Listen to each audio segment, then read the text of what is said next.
In this video, we visit Australia Zoo on the Sunshine Coast, just north of Brisbane.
Doesn't like that.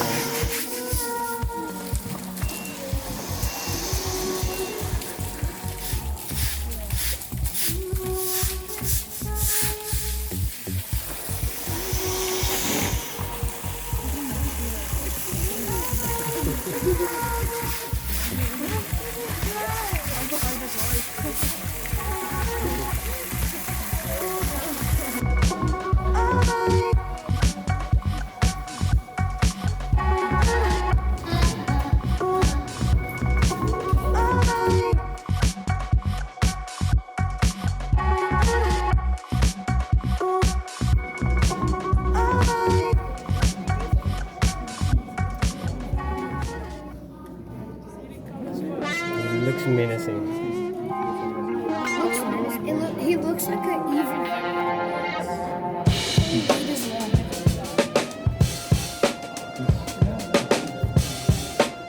Oh, I don't want it.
Hunter.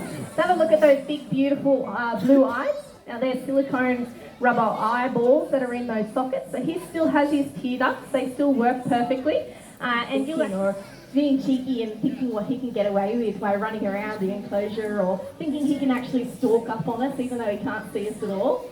So he's absolutely incredible. We'll see if he goes across this log here as well. The way he walks across that log is absolutely amazing. We can barely walk across it ourselves and we can see, let alone Hunter. So they use that tail for a bit of balance when they are walking across logs and things like that. And those shoulder blades, when you see him walking, you see them moving up and down. Now those shoulder blades, they're not in a ball and socket joint like ours. They're actually close-up photos of Hunter and appreciate how incredible he is.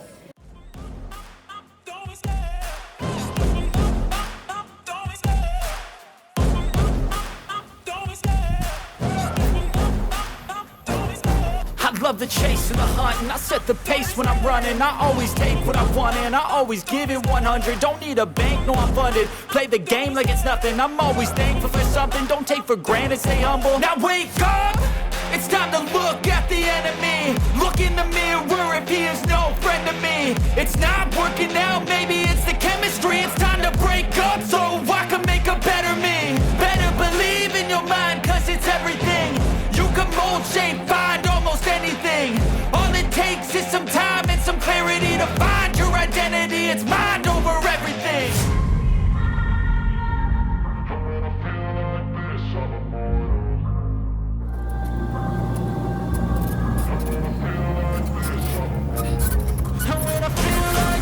I'm immortal. When I feel like this, I'm immortal. When I feel like this, I'm immortal. When I feel like this, I'm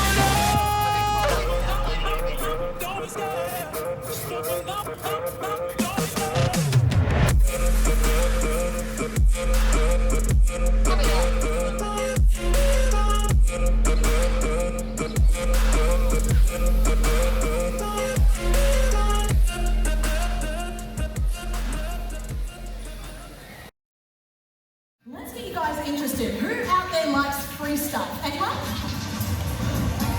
Oh, I don't think so. Who likes free stuff? More like it. Okay, guys, but we know that's not Pretty hard to miss, both in sight and sound. There are 17 species in macaw, ranging in size from a small parrot to a hyacinth, which can reach over 1 metre long.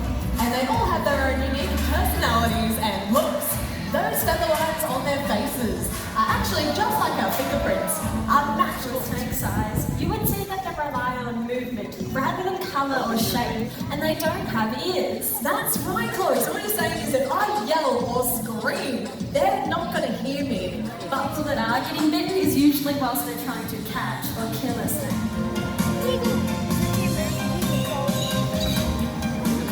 Now, Byron is a specialised bird of prey known as a raptor, and they're characterised by 3 key features, including a hooked or curved beak, itch. But being a kite, these guys are not very fussy eaters at all, and they'll take down pretty much anything they can get their talons on, including insects, small mammals, reptiles, and even carrion, which is a much nicer way of saying to catch their aquatic meals. Now we've just been joined by Albert and Scuba, who's the chattering of their beak and the flapping of their wings to communicate with each other.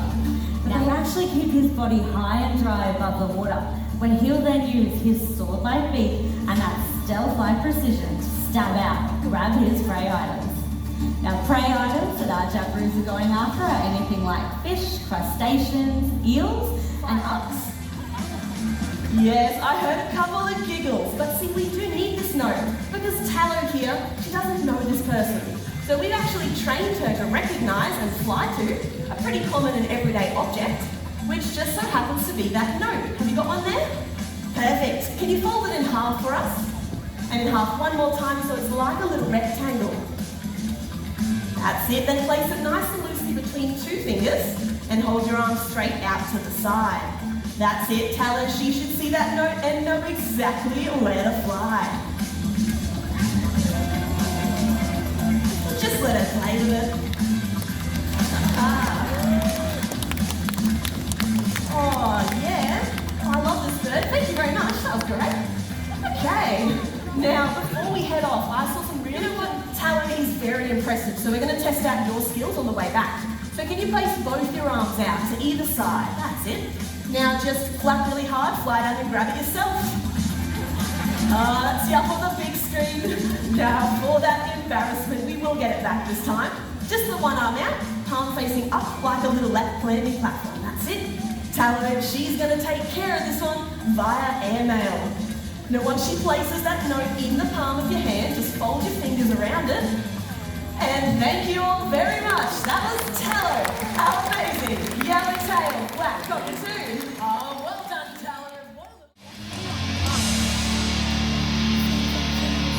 At 3.6 meters long, weighing in at 300 kilograms, your crocodile today is Graham. Two-bush attack predator. He relies on stealth to catch his food.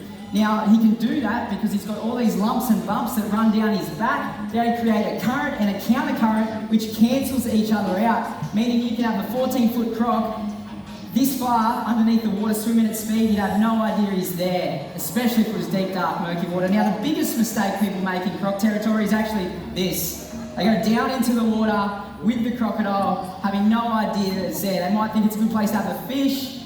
It's absolutely not. So I'd still have no idea he was honing in on me. And they are incredibly territorial, even though they're not hungry. So now that he's at the water's edge, and he's a bit fired up, looks like he's going to put a hit on, he's all yours, Hamish. Oh, thanks, mate.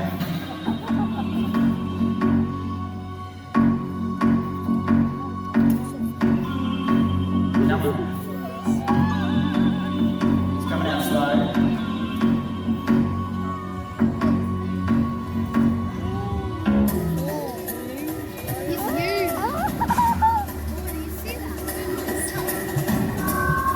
Bang! Alright, there we go. Give it up to Graham. Now that was a bit of a slow strike out of the water for Graham, but the Crocs will strike out of the water for one or two reasons. Number one, to get themselves a bite to eat. Number two, to defend their territory. So, I might send Jimmy over the other side and we'll see if we can get a strike over on the creek there. Sweet, mate. That was a pretty slow start for Graham, but you heard that pop sound. That was his jaws. That's what we get nervous about when they put a big hit on. But he can, with one flick of a tail, come out and hit this fence in one go. So I am incredibly nervous here on the creek line. See if we can't get another half-decent strike out of Graham. Now you can see up and out. He's got a third transparent eyelid that he can use. That's cheating. There you go, big fella. Nice. Bit of a strike. Up at the food, mate. Not my head, please. There you go. Come on, big fella. Oh. Nah. You know what? Can you get that? No way, mate. You dropped it, you get it. That was a shocking feat. Now, I was nervous then, but for good reason. So, like I said, flick of the tail, Graham actually can hit that fence in one go. But the jaw pressure is what we're really scared of. He's got around 3,000 pounds per square inch closing pressure, which is far more than any other animal on the planet. He's just daring me to come closer and grab that. You can play come closer with a crocodile, but you can only play it once.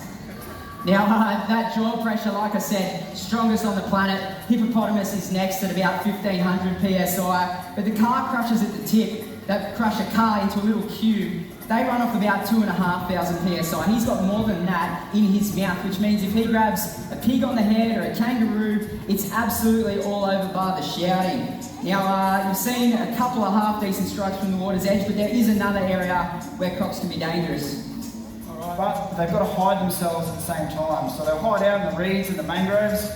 They'll plant their feet down on the bottom of the pond, and they'll just lift the top of their head up and out of the water, just enough to expose their eyes, ears and nose, so they can see what's going on around them. Come on, Graham, over this way, mate. Now see if we can get him up. Bang. Now that sound that you heard, that was that jaw pressure that Jimmy was talking about. About 3,500 pounds per square inch of bone on bone. There is no animal that is going to get out of the strength of those jaws. This dude here is trying to spell one of the biggest myths about crocs, and that's that they can run pretty fast on the hard, solid ground. Everyone's got a rella or an uncle that'll tell you they can chase you down on a horse, roll you out in your Land Rover, but if that's the case, we're in a whole world of trouble here. So see if we can't get Graham out for one good strike. Come on, buddy. There we go, come on. He's coming out slow again. Now that his tail's clear, guys, that is about flat out for the big fella. Come on. Oh, how's that sound? Incredible. That's that jaw pressure. Now, I missed the feed, but it was worth it because of that jaw slap. Now, crazy. I think I need to change your undies to tell you the truth, but anyway. No, so you notice Graham's not making any attempt to come forward whatsoever. But if I get further away, but into his water, he straight away turns. He can't help himself. He knows that that's where he has a shot to come over and get me. He's built for that. He's been unchanged for 60 million years to be the way he is now, which is overhang the water. Whatever you do, please don't go swimming with saltwater crocodiles, because that's the rule that makes most people come unstuck. And on average in Queensland, it's just over one person a year taken, far less than what the media or the politicians would have you believe. If someone's taken, they're the first ones to jump on board, talking about culling, removing the crocs, and it absolutely does nothing other than destroy the ecosystem and provide a false sense On that note, I'd like to thank you all for coming to the zoo today, helping us keep Steve Stream and this beautiful planet alive. See you later. Have a great afternoon. Cheers, guys.